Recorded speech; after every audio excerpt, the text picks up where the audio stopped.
Olá, tudo bem?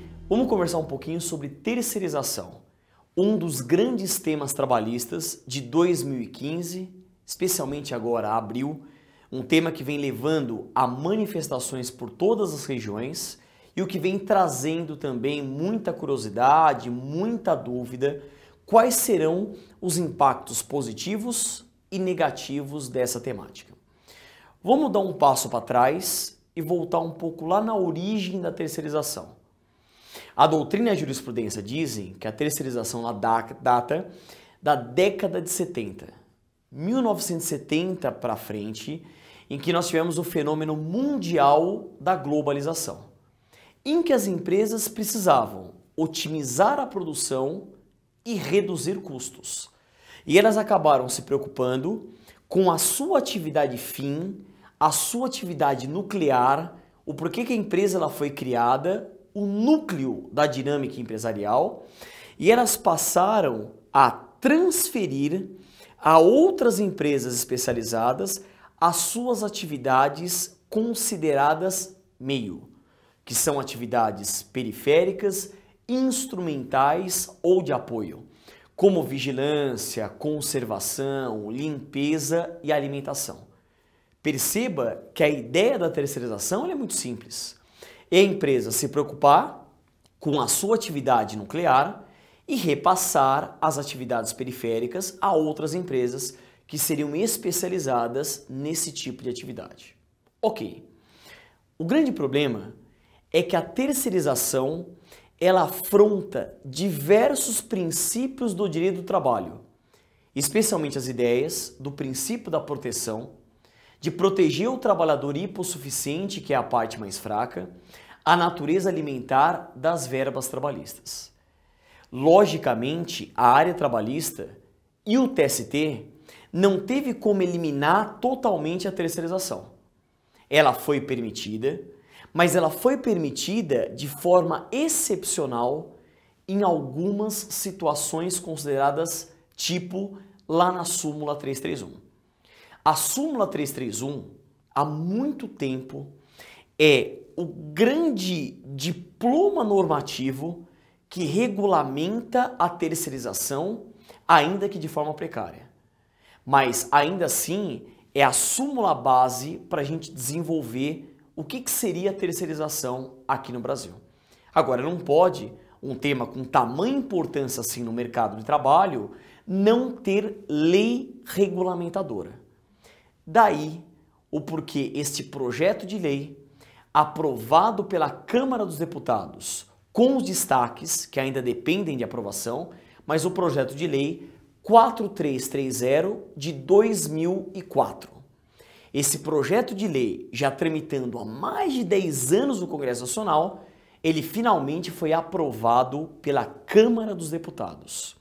Essa aprovação com a ressalva dos destaques, mas aprovado.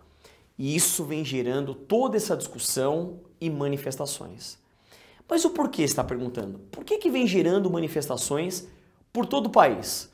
Porque muitos trabalhadores estão preocupados, muitas categorias apresentam essa veemente preocupação. Porque se nós compararmos o projeto de lei com a súmula 331, a súmula 331 ela traz uma grande mensagem. Ela até autoriza a terceirização de forma excepcional, mas envolvendo preponderantemente atividade meio, desde que inexistentes, a pessoalidade e a subordinação direta. Qual é a mensagem do TST e o que durante muitos anos o TST sempre combateu e os operadores do direito também? Advogados, juízes, procuradores do trabalho, professores e por aí vai. Pode terceirizar, em tese, apenas atividade meio. Não seria possível terceirizar a atividade fim com uma única ressalva na súmula, que é o trabalho temporário, previsto na Lei 6.019 de 1974. O projeto de lei, sabendo disso, foi nessa ferida. Vai permitir a terceirização em atividade fim de forma indiscriminada, com uma única exigência talvez, a exigência de que a empresa terceirizante seja especialista nessa atividade.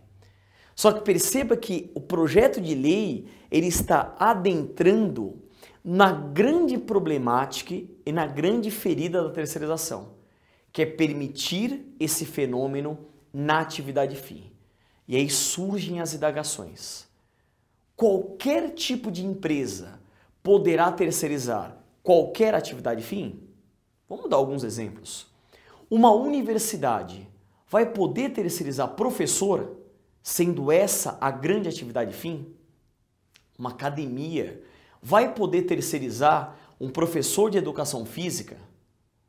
Você pega bancos vão poder terceirizar qualquer atividade e por aí vai. Se a gente pensar do lado empresarial, seria uma grande saída, uma grande flexibilização dos direitos trabalhistas. Hoje a gente sabe que o Brasil não vive um grande momento, nós realmente estamos em crise e no momento de crise, pensar em formas alternativas ou formas flexíveis de contratação faz todo sentido. Quem saiba isso, traga um aspecto positivo, que é o oferecimento de vagas de trabalho, mesmo diante de um momento de crise. E aí isso não resulte em desempregos, em demissões e por aí vai. Só que pensando do lado trabalhador, nós temos o medo e, de forma temerária, uma possível precarização dos direitos trabalhistas em diversas atividades. Então, falo como operador do direito. A gente está vivendo exatamente esse confronto, essa dicotomia. De um lado, nós temos a natural proteção dos direitos trabalhistas, a natureza alimentar dessas verbas e todo o trabalho e o esforço dos operadores do direito em manter isso e combatendo a terceirização, a permitindo apenas em atividade meio e atividade fim só no trabalho temporário, que tem como característica ser temporário, 3 meses podendo chegar até 9 meses.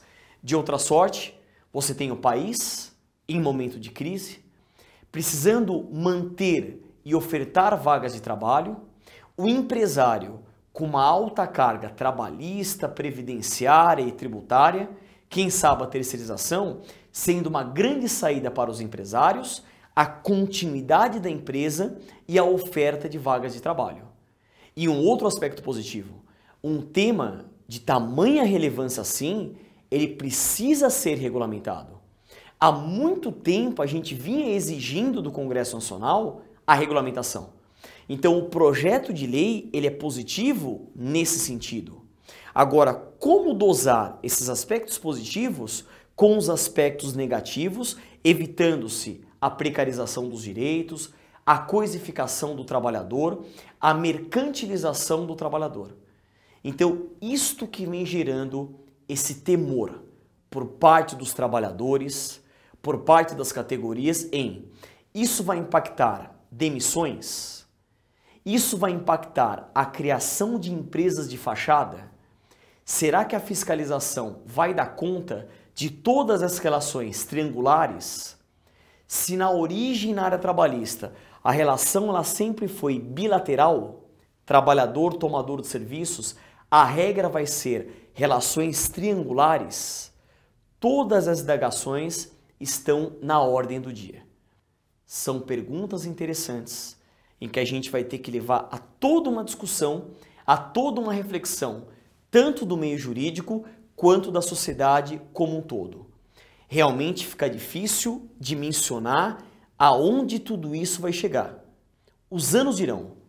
O que a gente espera é que a sociedade brasileira encontre uma forma de realmente pensar em formas flexíveis de contratação, mas preservando um mínimo existencial, preservando um patamar civilizatório mínimo que durante longos e longos anos os trabalhadores lutaram, envolve até suor e sangue, quantas pessoas até chegaram a morrer por causa da conquista dos direitos trabalhistas. E hoje eles estão inseridos na Constituição Federal.